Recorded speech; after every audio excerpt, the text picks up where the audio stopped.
For like 2,000 years, the world has been completely obsessed with Cleopatra.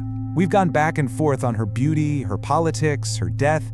We've spent centuries trying to piece together what she looked like from old coins and broken statues.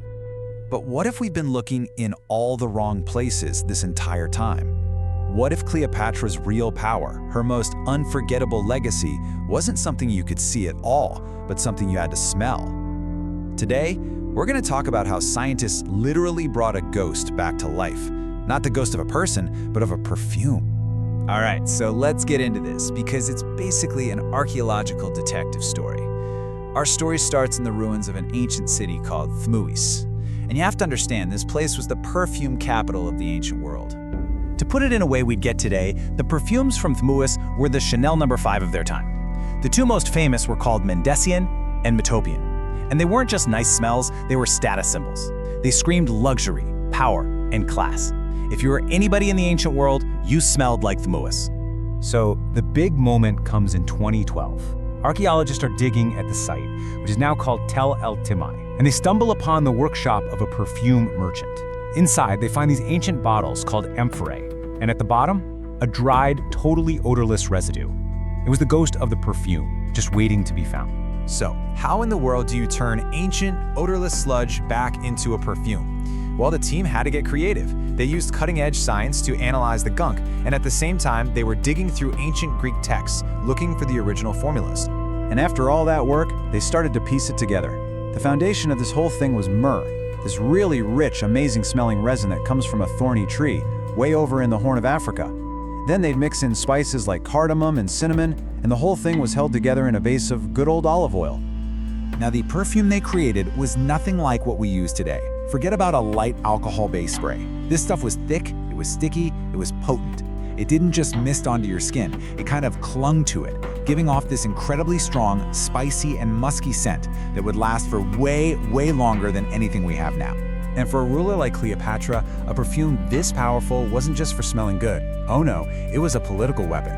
Think about it. In a world with no TV, no internet, the only way to project power was to overwhelm people's senses, and scent was a huge part of that. There's this incredible story about her first meeting with Mark Antony.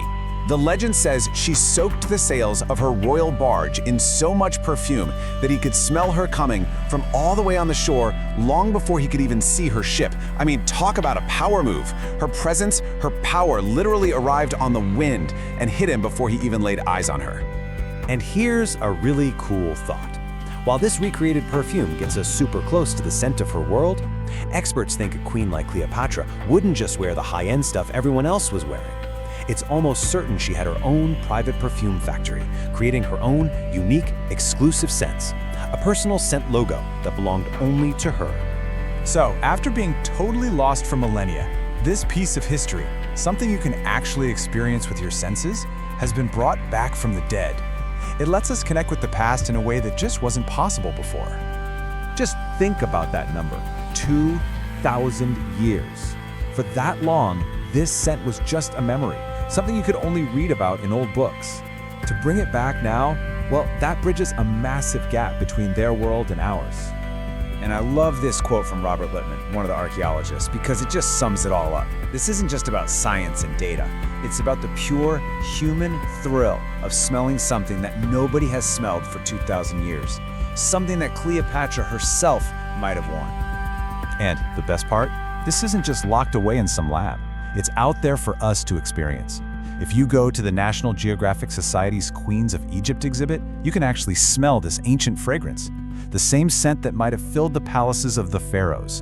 And that just leaves you with this one last, kind of mind-blowing thought. We now know that Cleopatra's time smelled of myrrh and cinnamon and power. So it makes you wonder, 2,000 years from now, when archaeologists are digging up our cities, what scent will they find that defines us?